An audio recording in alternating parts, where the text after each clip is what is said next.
Bapak Ibu rahmati Allah Subhanahu wa taala. Alhamdulillah kita bertemu di majelis yang mulia ini. Rasulullah bersabda, "Mastama'a qaumun baiti min buyutillah." Tidaklah seseorang berkumpul di rumah dari rumah-rumah Allah, yasluna kitaballah, kemudian dibacakan kepada mereka ayat-ayat Allah, illa nazalat alaihimus sakinah, kami akan turunkan ketenangan di hati mereka.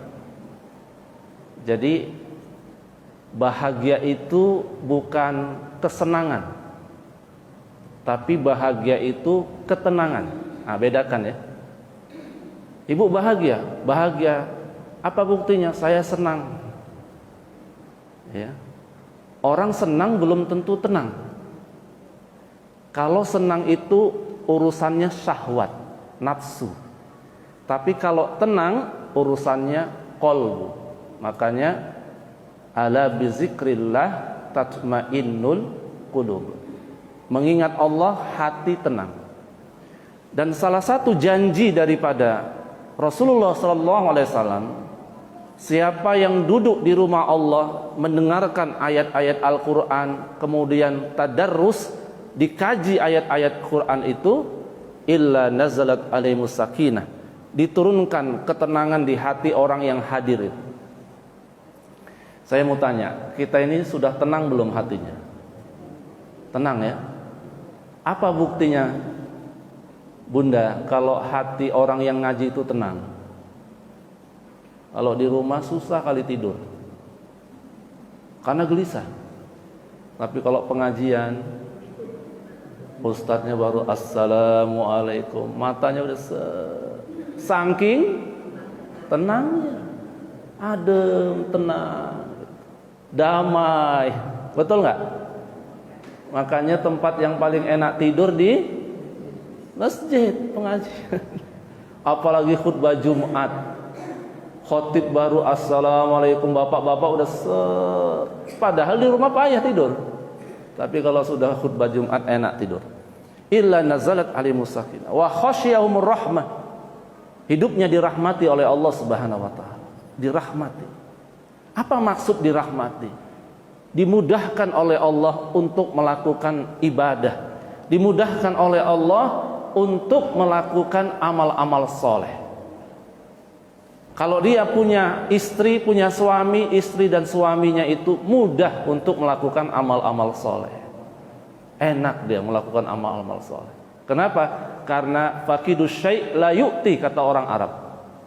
Orang yang nggak tahu apa-apa tidak bisa melakukan apa-apa. Kenapa ada orang yang rajin sholat duha? Karena dia tahu ilmu sholat duha. Kenapa ada orang yang rajin zikir? Karena dia tahu ilmu zikir. Kenapa ada orang yang rajin tahajud? Tahu dia ilmu tahajud. Faqidus syai' la yu'ti. Orang yang nggak punya ilmu, apa yang mau dilakukan? Makanya ada orang sholat terlambat, masbuk, dikebutnya supaya seimbang sama imamnya. Kebut, Pak. Kenapa itu terjadi? Karena nggak ngaji, nggak ada ilmu. Begitu dia terlambat 2 rakaat, dikebutnya sampai pas begitu dapat imam,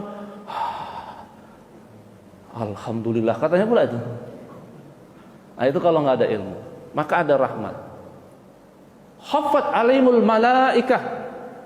Malaikat akan kumpul mendoakan orang-orang yang duduk di pengajian itu. Doanya 2. Ya Allah, ampuni dosa orang-orang yang duduk di pengajian itu, angkat derajatnya ya Allah.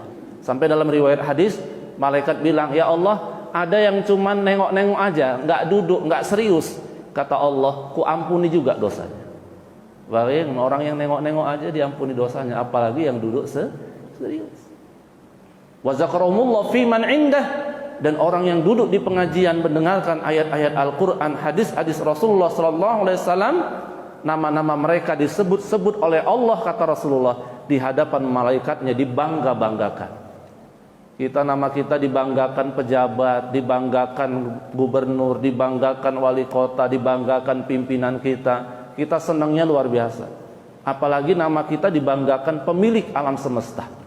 Lahu ma fis samawati wal ardh. maka itu sebuah kebanggaan bagi orang-orang mukmin ketika namanya disebut oleh Allah di hadapan makhluk yang tidak pernah bermaksiat, yaitu malaikat Allah Subhanahu wa taala. Jamaah rahimakumullah, mudah-mudahan 4 itu kita dapatkan pada hari ini. Amin ya rabbal alamin. Saya ingin membedah satu ungkapan seorang ulama terkenal di Baghdad, namanya Syekh Hamzah Al-Baghdadi. Syekh Hamzah Al-Baghdadi ini adalah ulama karismatik pada waktu itu di Baghdad. Dia mengucapkan bahwa seseorang yang dekat dengan Allah, seseorang yang akrab dengan Allah, ayyafkira ba'dal ghina. Orang yang akrab dengan Allah, maka dia adalah orang yang fakir setelah dia kaya. Nanti kita akan coba bedah. Kemudian yazillu ba'da izzi. Dia merasa hina setelah mulia. Merasa hina setelah mulia. Wa yakhfa ba'da syuhrati. Dan dia menghilang. Menghilang maksudnya bersembunyi setelah dia terkenal. Nah, 3 ini. Yang pertama, kata Syekh Hamzah Al-Baghdadi, orang yang akrab dengan Allah ciri-cirinya adalah ayyafkira ba'dal ghina. Orang yang merasa fakir setelah kaya.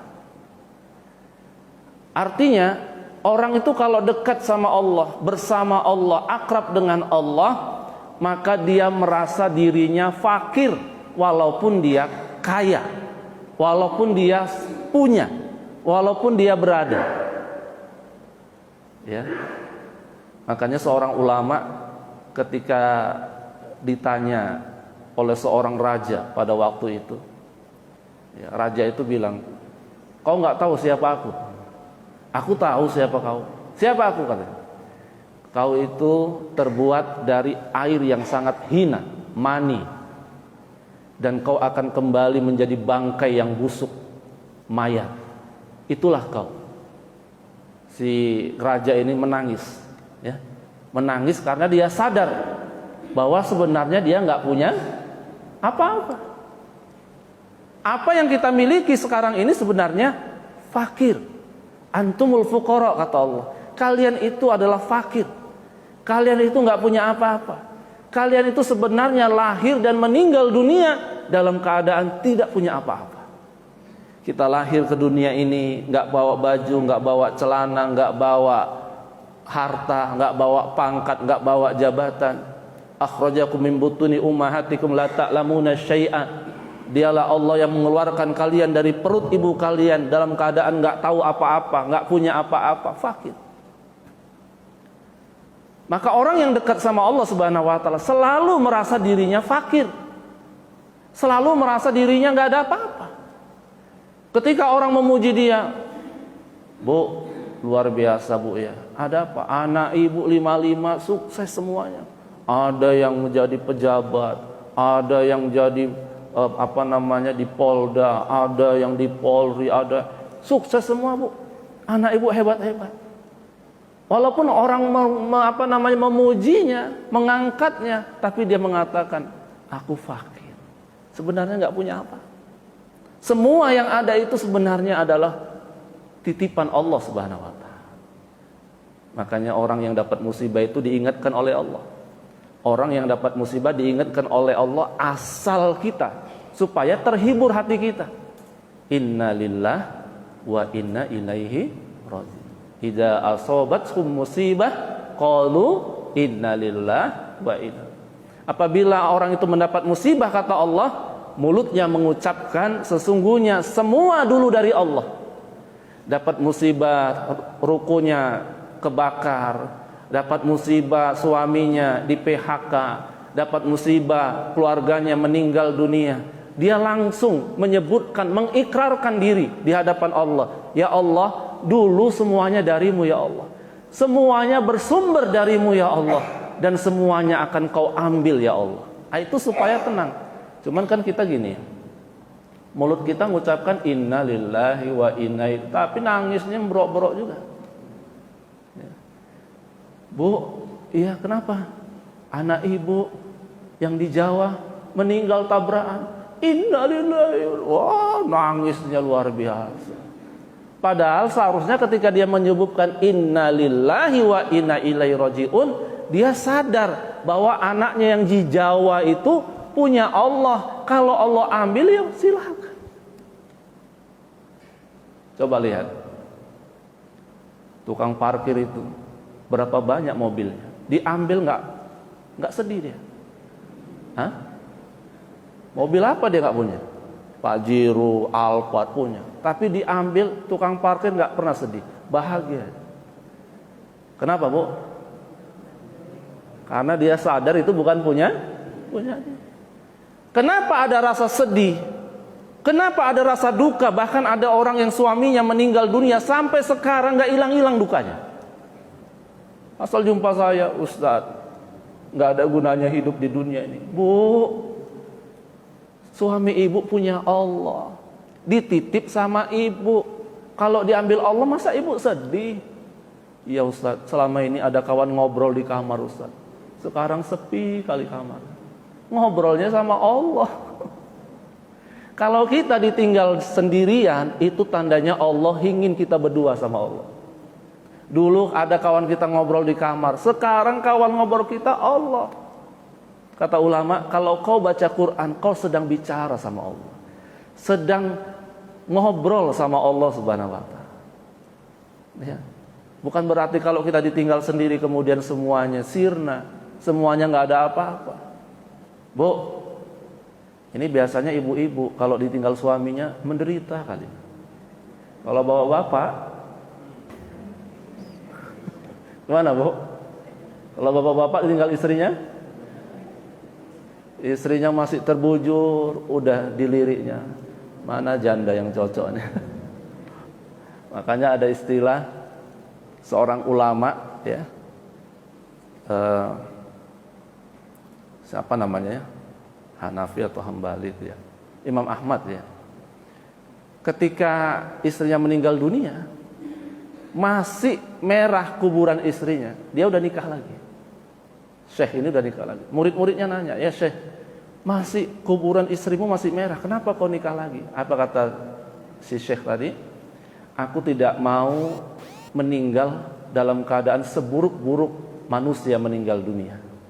Maksudnya Syekh, seburuk-buruk manusia meninggal dunia adalah meninggal dalam keadaan lajang. Oh, aku nggak mau meninggal dalam keadaan lajang, makanya aku langsung nikah. Karena kalau laki-laki tidak ada masa iddah. Hari ini meninggal, besok bisa menikah. Itu kalau laki-laki. Kalau perempuan ada masa iddah. Nah, jamaah rahimakumullah. Jadi merasa dirinya fakir karena semuanya adalah milik Allah Subhanahu wa Ta'ala.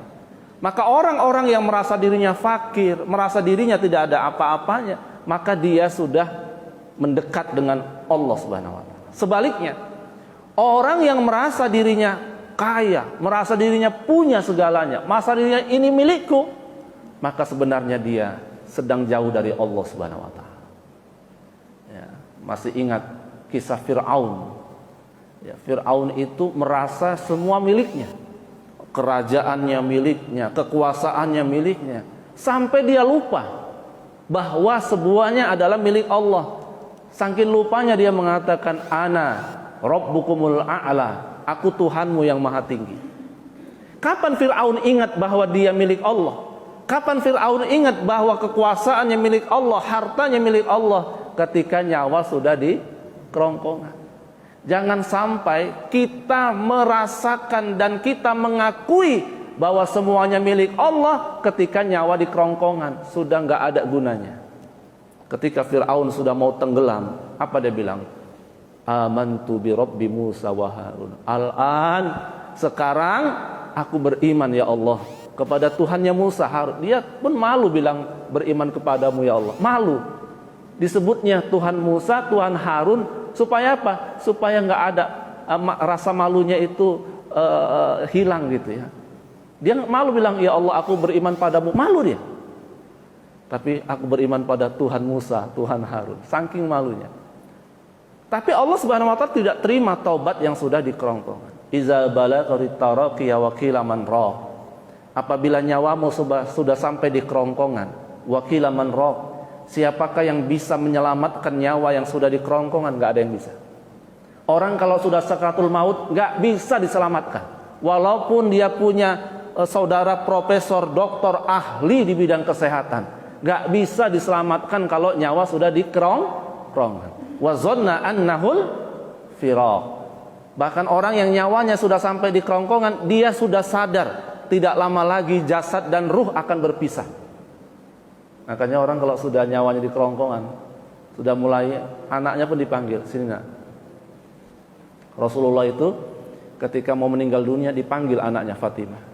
Fatimah, ya ayah, sini, dibisikin. Nangis Fatimah, nangis.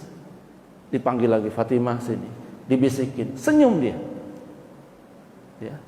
Selesai semuanya, ada yang tanya, ya Fatimah, saya lihat bisikan pertama kau menangis, tapi kenapa bisikan yang kedua kau tersenyum? Bisikan yang pertama, kata Fatimah, ayahku mengatakan tidak lama lagi ayahku akan dijemput oleh malaikat maut. Aku menangis karena aku sedih kehilangan ayahku tercinta. Tapi bisikan yang kedua, kata ayahku, setelah aku meninggal kata ayahku, orang yang pertama menyusul ayahku adalah aku. Jadi setelah meninggal Nabi Muhammad, yang nyusul pertama kali adalah Fatimah. Aku bahagia, tersenyum karena aku nyusul ayahku. Itu karena cintanya Fatimah sama ayahnya luar biasa. Coba kalau kita panggil anak kita, nah sini nak, nggak lama lagi bapak meninggal, nak. Kaulah orang pertama menyusul, nak, di antara keluarga kita. Kira-kira anak kita tersenyum atau lari? Bu, Fatimah tadi dibisikin sama orang tuanya bakal nyusul, seneng dia. Coba nanti mau meninggal dunia, panggil anak kita. Setelah aku, kaulah yang nyusul. Lari dia. Apa dia bilang? Ya, meninggal aja. Jangan ngajak-ngajak. Ya. Kenapa? Karena cinta anak kita sama kita itu nanggung cintanya. Tapi Rasulullah, anaknya Fatimah, cintanya sama ayahnya luar biasa. Jamaah rahimakumullah, wa annahu firaq, akan berpisah. Wal tafatis saqu bisaq. Apabila sudah menyatu betis kiri dan betis kanan, biasanya orang meninggal dunia itu di akhirnya itu menggeliat, menyatu betis kiri betis kanan. Kata Allah Subhanahu wa taala, apabila sudah bertemu betis kiri betis kanan, wa ila rabbika yauma idzil masar, maka ruhmu akan digiring menghadap Allah Subhanahu wa taala.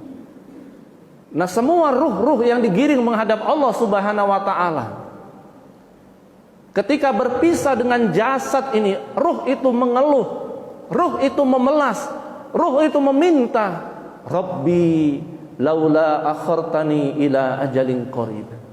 Ya Allah, jangan sekarang kau bawa aku ya Allah. Jangan sekarang kau panggil aku ya Allah. Andai saja kau berikan aku kesempatan hidup sekali lagi ya Allah. Ini mau bandit, mau orang soleh, mau siapapun meminta kepada Allah dihidupkan satu hari saja. Kira-kira Bapak Ibu sekalian, kenapa orang yang sudah ditarik ruhnya kepingin dibalikkan lagi satu hari saja? Untuk apa? Fa'asaddaqu, sedekah. Kenapa sedekah? Karena pertama kali yang bisa menyelamatkan orang dari siksa kubur adalah sedekah. Nampak itu sedekah, menjadi tameng, menjadi benteng dari siksa kubur, menjadi pelindung dari lubang-lubang api neraka. Sedekah. Makanya begitu dia tahu ditunjukkan oleh Allah, dia pingin dibalikkan untuk mengambil semua hartanya, emasnya yang dia tumpuk, depositonya, ladang-ladangnya, sawitnya, semua. Fa'asaddaqu, pakai tasdid, Aku betul-betul akan mensedekahkan semuanya ya Allah. Aku salah ya Allah. Selama ini ku simpan itu uang semuanya ya Allah. Aku bisa bangun pesantren ya Allah, tapi gak ku bangun. Aku bisa bantu anak yatim ya Allah, tapi ku telantarkan. Aku bisa melakukan kebaikan dengan hartaku, tapi hartaku ku simpan ya Allah. Aku menyesal ya Allah, balikkan ya Allah. Nyawa yang sudah diambil gak bisa balik kembali. Makanya Bu, Pak, jangan banyak-banyak nyimpan uang. Karena uang yang kita simpan itu akan jadi penyesalan ketika nyawa kita dicabut. Deposito yang kita simpan itu akan jadi penyesalan ketika kita sudah diambil nyawanya oleh Allah. Makanya para nabi dan rasul, orang-orang soleh ketika meninggal dunia, nggak ada lagi hartanya ditinggalkan di dunia ini kecuali hanya sekedarnya saja. Nggak ada. Abu Bakar, Umar bin Khattab, Utsman bin Affan, semuanya. Walaupun ada sebagian menyebutkan Utsman itu sampai sekarang hartanya masih ada, itu harta dari peninggalan bisnis dia yang masih tersisa sampai sekarang masih ada. Jamaah rahimakumullah, mudah-mudahan kita termasuk orang-orang yang nanti ketika dicabut oleh Allah nyawanya, semuanya sudah kita selesaikan. Wa aku minas sholihin, berjanji dengan Allah. Yang kedua adalah yazilu ba'dal izzi. Ya, kita harus merasa hina walaupun kita sudah dimuliakan. Merasa hina itu maksudnya apa? Kita merasa bahwa diri kita ini sebenarnya hamba Allah yang kemana-mana bawa kotoran, lahir dari air yang sangat hina, kemana-mana bawa kotoran di perut kita. Semua tubuh kita ini kotoran. Betul nggak Bu? Bu, saya mau tanya, di hidung ada nggak kotoran? Apa namanya? Oh. Di telinga ada kotoran? Apa namanya? Di gigi ada kotoran? Namanya jigong ya. Di kulit kita ada kotoran? Ada. Namanya? Apa nama kotoran ini? Daging. Di perut, semua tubuh kita ini penuh dengan kotoran. Kita ini kemana-mana bawa kotoran semua. Kembali menjadi bangkai. Makanya sebenarnya kita ini adalah makhluk yang hina. Tapi ketika Allah muliakan kita, kita kemudian berada di posisi yang mulia, kedudukan yang mulia, orang yang mulia, jangan lupa kita ini sebenarnya hina. Makanya ketika ada seseorang yang memuji ulama dengan pujian yang sangat luar biasa, apa dia bilang? Sesungguhnya andai kau tahu dosaku, kau tidak akan memujiku. Kau memujiku, kau membanggakanku, kau meninggikanku karena kau nggak tahu dosaku. Andai saja diperlihatkan Allah aibku dan dosaku, maka kau tidak akan lagi memujiku. Kita ini kan dimuliakan masyarakat, kita ini diagungkan masyarakat, dikasih kedudukan karena nggak diperlihatkan Allah aib kita. Kalau diperlihatkan Allah aib kita di masyarakat, muntah-muntah masyarakatnya. Nengok begitu ternyata hinanya kita ini. Saya duduk di sini karena Allah nggak bukakan aib saya. Kalau dibukakan Allah aib saya, nggak sanggup saya duduk di sini, nggak sanggup. Kita Bu, Pak, merasa kita masih bisa berjalan tegak karena Allah nggak beberkan aib kita. Begitu Allah beberkan aib kita, nggak sanggup kita melihat masyarakat ini. Kenapa? Saking hinanya kita. Allah tutupi aib kita. Allah tutupi keburukan kita. Allah tutupi kehinaan kita. Tapi jangan lupa, kita harus merasa diri kita hina di hadapan Allah Subhanahu wa taala. Harus merasakan diri kita sebenarnya kita ini rendah di hadapan Allah Subhanahu wa taala. Sehingga tidak muncul al-kibr, kesombongan. Ya. Orang-orang sombong itu kan orang-orang yang merasa dirinya punya kelebihan. Ya. Bahkan sebenarnya dia mengaku tawadhu. Maka orang yang mengaku rendah hati, orang yang mengaku dirinya tawadhu, sebenarnya dianya sombong. Sombong di atas kerendahan hatian. Ya. Misalnya ada pertemuan gitu, dia ini orangnya orang mulia gitu ya. Ada pertemuan, dia terlambat, duduk di belakang, terus dalam hatinya bilang, sebenarnya aku cocoknya di depan, cuman karena aku rendah hati, aku di belakang aja. Ini sebenarnya sombong, menyembunyikan kerendah hatiannya dalam hati, kesombongannya dalam hati. Ya Bu, sebenarnya cocoknya aku di depan, kata sambutan, cuman aku kan nggak mau sombong. Itu sombong. Jadi ada sombong yang ditunjukkan, ada sombong yang dibanggakan dalam hati. Sombong yang ditunjukkan takabur, sombong yang dipendam dalam hati namanya ujub, bangga diri. Memang dia nggak muncul ke depan, tapi munculnya ke dalam. Aku ini sebenarnya orang terkaya di daerah sini. Cuman aku pakai pakaian seperti ini supaya aku nggak nampak orang kaya. Ini sombong. Sebenarnya aku itu yang masjid ini sebenarnya aku yang nyumbang. Tapi aku nggak mau nunjukkan ke orang bahwa aku yang nyumbang. Nah, misalnya ada cerita, Pak, Assalamualaikum Pak, Waalaikumsalam. Masjidnya bagus sekali nih Pak ya, luar biasa. Iya, ini bantuan masyarakat semua. Tapi dalam hatinya, kalau kau tahu, aku ini. Nah, itu namanya ujub, kesombongan yang muncul dalam hati.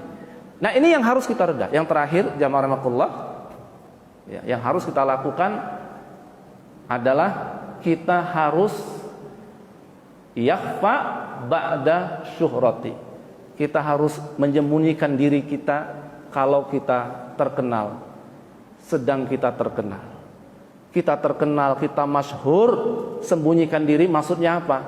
Lakukan amal-amal yang tidak kelihatan orang, dan juga lakukan amal-amal yang kelihatan sama orang. Jadi kalau kita bisa perbandingkan, kita menunjukkan amal kelihatan sama orang, boleh, silakan sebagai syiar.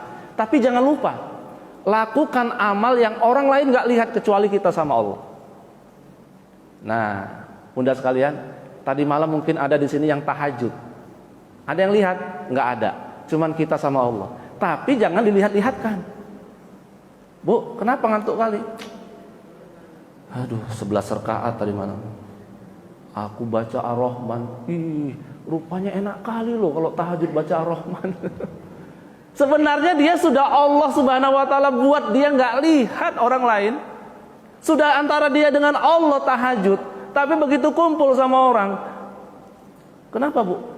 Ya Allah, tadi malam Yasin gue baca, enak kali loh, kau cobalah, lezat kali loh. Maksudnya apa? Aku tadi malam tahajud, kau tahu gitu ya. Jangan tunjuk. Haji kita lakukan, kita nikmat merasakan haji, bagus. Kita dan Allah yang tahu apa yang kita lakukan ketika di Mekah. Kita dan Allah yang tahu. Jangan sampai kita tunjukkan ke orang lain supaya orang lain tahu bahwa kita hebat. Apalagi kalau dipanggil nggak ada gelarnya, nggak mau. Bu, Assalamualaikum Bu. Nggak noleh-noleh. Assalamualaikum Bu. Jangan Bu, Bu Hajah.